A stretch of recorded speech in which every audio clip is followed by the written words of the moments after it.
আসলে সরস্বতী পুজোর অনেক ভিডিও আছে যেগুলো সময় স্বল্পতার কারণে এডিট করা হচ্ছে না। তো আমার ছেলের বানানো ঠাকুর দিয়ে পুজো করলাম। এই যে ছেলে নিয়ে আসতেছে মা সরস্বতীকে, আড়ম্বর করে আমরা বরণ করে নিলাম।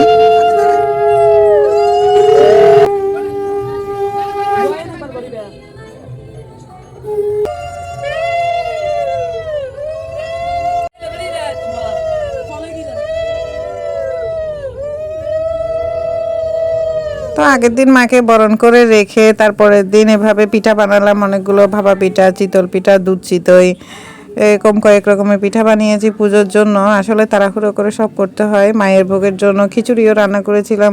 সবগুলো ভিডিও তো আসলে করা হয়ে ওঠে না, পুজোর দিন অনেক ব্যস্ততা থাকে। তারপরে ব্রাহ্মণের জন্য অপেক্ষা, ব্রাহ্মণ আসলো, পূজা শুরু করলো।